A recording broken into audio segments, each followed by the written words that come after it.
ब्रह्मा जी अपनी ही पुत्री के साथ क्योंकि संभव अपनी ही पुत्री से क्यों शादी किया ब्रह्मा जी ने? आइए जानते हैं इसके पीछे कारण क्या है इसके पीछे की रहस्य। बहुत से लोग जानना चाहते हैं, आइए आपको विस्तार पूर्वक से बताते हैं। दोस्तों, हमारे उद्देश्य है कि हिंदू धर्म का प्रचार प्रसार करना।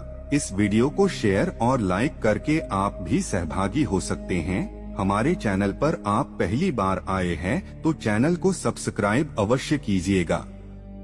आपको बता दें कि आज से कुछ साल पहले अलग अलग सोशल मीडिया प्लेटफॉर्म पर यह पोस्ट बहुत वायरल हुआ था, जिसमें बताया गया था कि ब्रह्मा जी ने अपनी ही बेटी सरस्वती से शादी की थी।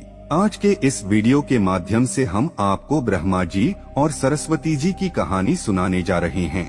इसे देखने के बाद आप समझ पाएंगे कि हर जगह प्रचलित इस कथन में कितनी सच्चाई है और ब्रह्मा सरस्वती के बीच क्या संबंध है। इससे पहले आपको बता दें कि ब्रह्मा और सरस्वती की कहानी उस समय शुरू होती है जब सृष्टि की रचना हो रही थी। हिंदू ग्रंथ के मुताबिक सृष्टि की रचना ब्रह्मा जी के द्वारा की गई है। भली भांति यह तो सब जानते हैं और इस ब्रह्मांड के पालनकर्ता के रूप में हम भगवान विष्णु को जानते हैं, साथ ही भगवान शंकर को सृष्टि के संहारक के रूप में जानते हैं। अब ब्रह्मा और सरस्वती की कहानी को समझने के लिए हमारे वीडियो के साथ अंत तक बने रहें। आपके मन के सवाल यह है, नंबर 1, आखिर क्यों ब्रह्मा जी ने अपनी पुत्री से विवाह किया? नंबर 2, सरस्वती ने ब्रह्मा को श्राप क्यों दिया? नंबर 3, ब्रह्मा और सरस्वती का संबंध क्या है? नंबर 4, सरस्वती पत्नी है या ब्रह्मा की बेटी? नंबर 5, ब्रह्मा जी की पूजा क्यों नहीं होती है? नंबर 6, ब्रह्मा जी की कितनी शादी हुई है? नंबर 7, सरस्वती ने ब्रह्मा को क्यों श्राप दिया था?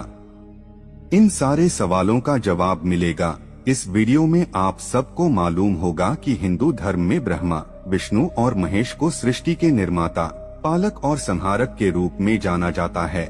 मगर कमाल की बात है कि आपने पृथ्वी पर विष्णु और महेश शिव की बहुत सारी मंदिरें देखी होंगी, मगर सृष्टि के रचयिता ब्रह्मा जी के आपने कभी मंदिर नहीं देखे होंगे। पूरे पृथ्वी में भगवान ब्रह्मा की मूर्ति केवल भारत के पुष्कर में है। कुछ लोगों का ऐसा मानना है कि भगवान ब्रह्मा की पूजा न होने का कारण माता सरस्वती से जुड़ा हुआ है। एक वायरल पोस्ट के मुताबिक भगवान ब्रह्मा ने सरस्वती से शादी की थी, जो कि उनकी बेटी थी। इस वजह से भगवान ब्रह्मा की पूजा नहीं होती है। इसे अच्छे से समझने के लिए इस प्रश्न को विस्तार से प्रस्तुत किया गया है। सरस्वती पुराण में भगवान ब्रह्मा और माता पार्वती के विवाह की बात लिखी हुई है। इस प्रसंग के मुताबिक जब भगवान ब्रह्मा सृष्टि का निर्माण कर रहे थे तो सृष्टि के निर्माण के आगे जारी रखने के लिए ज्ञान की आवश्यकता थी। इस वजह से अपने मन से उन्होंने माता सरस्वती का निर्माण किया। सरस्वती की कोई मान नहीं है, उनका जन्म भगवान ब्रह्मा के मन से हुआ है। सरस्वती को ज्ञान की देवी के रूप में जाना जाता है। भगवान ब्रह्मा ने सरस्वती के साथ साथ सृष्टि का निर्माण किया और सृष्टि के अलग अलग जीव जंतु, पहाड़, जंगल, नदी आदि का निर्माण किया। इस निर्माण प्रक्रिया के दौरान भगवान ब्रह्मा माता सरस्वती के रूप से आकर्षित हो गए। माता सरस्वती ज्ञान की देवी होने के साथ साथ रूप में भी बहुत सुंदर थी, मगर सरस्वती का जन्म ब्रह्मा से हुआ है।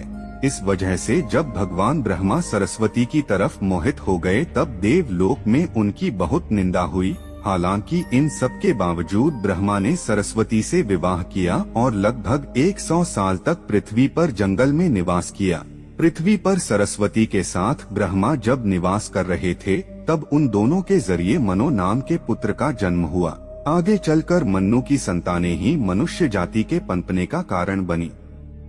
भगवान ब्रह्मा के इस व्यवहार के कारण देवलोक में यह निश्चय किया गया कि भगवान ब्रह्मा की पूजा नहीं की जाएगी, क्योंकि दिया सरस्वती ब्रह्मा जी को श्रा हिंदू धर्म की कथाओं की माने तो अपनी ही बेटी से शादी करने के कारण भगवान ब्रह्मा की सभी देवताओं ने बहुत आलोचना की और ब्रह्मा को उनके किए की सजा देने के लिए सभी देवता मिलकर भगवान शिव के पास गए और ब्रह्मा को सजा देने के लिए कहा।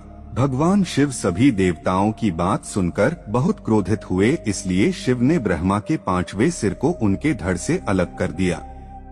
दूसरी कथा की माने तो भगवान ब्रह्मा का 5वां सिर हमेशा बुरी बातों से भरा रहता था, इसलिए शिव ने ऐसे सिर को खत्म करना ही उचित समझा।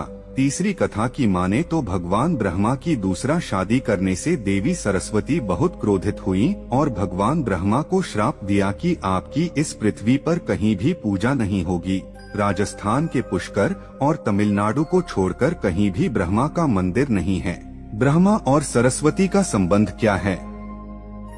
ब्रह्मा और सरस्वती दोनों ही हिंदू धर्म में बहुत ही महत्वपूर्ण देवी देवता के पात्र हैं। इनसे जुड़ी किसी भी जानकारी पर भरोसा करने से पहले आपको वेद पुराण पढ़ना चाहिए। सबसे पहले आपको बता दें कि हिंदू धर्म में की सारी जानकारी वेद में दी गई है। हिंदू धर्म वेद से शुरू होता है। इसके साथ ही वेद में इस तरह की किसी भी देवी देवता का वर्णन नहीं है। हम जितने भी देवी देवता के बारे में जानते हैं उन्हें केवल पुराणों में लिखा गया है।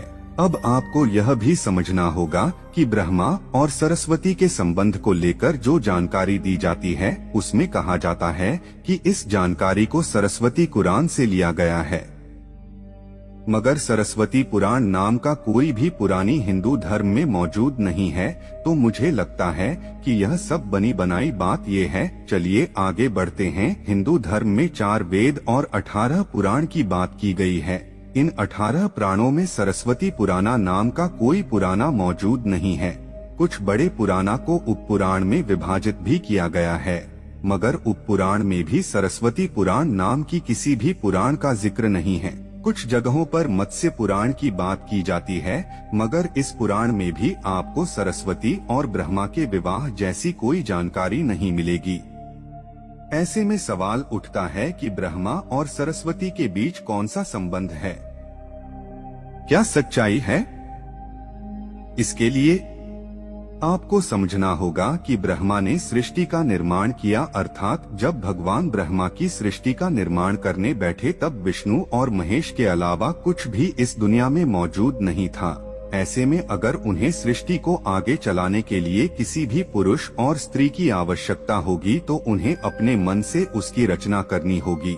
इसी वजह से भगवान ब्रह्मा में माता सरस्वती, नारद, मनोज, जामवंत, सनक, सनंदन, सनातन और संत कुमार भृगुपत्रि का जन्म अपने मन से किया और पृथ्वी को आगे संचालित करने के लिए धरती पर भेजा। इसने पृथ्वी पर ज्ञान के संतुलन को बनाए रखने के लिए उन्होंने माता सरस्वती को अपने साथ रखा और साथ रहने वाली स्त्री को पत्नी का दर्जा दे दिया गया। आपके मन में यह सवाल होगा कि सरस्वती पत्नी है या ब्रह्मा की बेटी? तो यह सवाल मन में आना ही चाहिए। अगर ब्रह्मांड में मौजूद हर चीज की रचना भगवान ब्रह्मा ने की है, तो बंधी हो या पत्नी दोनों की ही रचना भगवान ब्रह्मा के ही द्वारा संभव थी। भगवान ब्रह्मा को अगर किसी के साथ विवाह करना था तो इसके लिए भी उन्हें किसी का निर्माण अपने मन से करना पड़ता और उनके मन से उत्पन्न होने के कारण उनका रिश्ता बेटी की तरह भी लगाया जाता है। हालांकि सृष्टि का निर्माण होने के बाद अलग अलग घटनाओं के कारण ब्रह्मा का विवाह 5 बार हुआ था। इस वजह से उनकी कुल 5 पत्नियां हैं, जिसमें सरस्वती, सावित्री, गायत्री, श्रद्धा, मेधा है। आइए जानते हैं कि ब्रह्मा जी की पूजा क्यों नहीं होती है। अपने पृथ्वी पर बहुत सारे मंदिर देखे होंगे। हिंदू धर्म की अलग अलग मंदिरों में आपने अक्सर भगवान विष्णु या भगवान शंकर के मंदिर को देखा होगा। आपने कभी भी भगवान ब्रह्मा के मंदिर को नहीं देखा होगा। ऐसे में आपको बता दें कि राजस्थान में पुष्कर में भगवान ब्रह्मा का एक मंदिर है। वह मंदिर 3 झील से घिरा हुआ है और माना जाता है कि जहां भगवान ब्रह्मा के कमाल से बना है। प्रचलित कथा के मुताबिक सृष्टि का निर्माण करने के बाद वज्रनाश नाम के एक राक्षस ने धरती पर खूब उत्पात मचाया था। जब इस राक्षस ने भगवान ब्रह्मा के साथ बदतमीजी शुरू की तब ब्रह्मा जी ने वज्रनाश का वध कर दिया और इस दौरान उनके कमल के 3 टुकड़े धरती पर आकर गिरे, जिससे बड़े बड़े झील बन गए। आज यह स्थान भारत के पुष्कर नाम के इलाके में है और उस 3 झील को व्यवस्था मध्यम और कनिष्ठ पुष्कर कहा जाता है। इन जिलों के निर्माण के कारण वहां पर एक यज्ञ करवाने का निश्चय किया गया। इस यज्ञ में साक्षात भगवान ब्रह्मा बैठने आए थे, मगर एक यज्ञ या पूजा पाठ में पति को पत्नी के साथ बैठना होता है। उस समय भगवान ब्रह्मा की पत्नी सावित्री थी, मगर उन्हें आने में काफी विलंब हो रहा था। बहुत देर इंतजार करने के बाद पूजा का मुहूर्त खत्म होने से बचाने के लिए भगवान विष्णु ने एक सुझाव रखा कि ब्रह्मा जी की शादी इसी पूजा के दौरान कर दी जाए। इस विचार पर सहमति दिखाते हुए भगवान नारद ने गायत्री नाम की एक स्थानीय लड़की को भगवान ब्रह्मा के साथ विवाह करने के लिए मना लिया। जब इन दोनों का विवाह हुआ और यज्ञ में भगवान ब्रह्मा गायत्री के साथ बैठकर पूजा को संपन्न किया, अभी वहां माता सावित्री आ गई और वह पूरी गतिविधि पर खूब क्रोधित हुई। उन्होंने इस क्रोध में आकर भगवान ब्रह्मा को श्राप दिया कि धरती पर उनकी पूजा कभी नहीं की जाएगी। इसके बाद उन्होंने नारद को शादी के लिए लड़की खोजकर लाने के कारण श्राप दिया कि नारद आजीवन कुंवारे रहेंगे। तो ब्रह्मा जी को 2 श्राप मिला, एक तो माता सरस्वती ने दिया और दूसरा माता सावित्री ने। जब माता सावित्री को पता चला कि यह विचार भगवान विष्णु ने प्रकट किया था तो उनके श्राप से वह भी बच नहीं पाए। माता सावित्री ने भगवान विष्णु को श्राप दिया कि वह अपनी पत्नी के वियोग में सालों तक कर पाएंगे। इसी श्राप के कारण राम अवतार में भगवान विष्णु को माता सीता से बिछड़ने का दुख भोगना पड़ा था। इसके बाद जब माता सावित्री का क्रोध कुछ कम हुआ तब उन्होंने भगवान ब्रह्मा पर दया दिखाते हुए कहा कि उनकी पूजा धरती पर केवल एक जगह है, इस पुष्कर में ही हो सकती है। इसके बाद भगवान ब्रह्मा के इस व्यवहार से आहत होकर वह पुष्कर के समीप रत्नागिरी नाम के पहाड़ पर चली गई और हमेशा के लिए तपस्या में लीन हो गई। आज भी रत्नागिरी पहाड़ पर माता सावित्री का मंदिर और उसके ठीक नीचे 3 झील के बीच बसा पुष्कर का ब्रह्मा मंदिर मौजूद हैं। इतिहासकारों के मुताबिक आचार्य शंकराचार्य के द्वारा सन 711 में यहाँ भगवान ब्रह्मा की मूर्ति की स्थापना की गई थी। उससे पहले यहाँ बिना मूर्ति की पूजा होती थी। आप लोगों को ज्ञानवर्धक जानकारी कैसा लगा? कमेंट करके जरूर बताइएगा। जय श्री कृष्ण।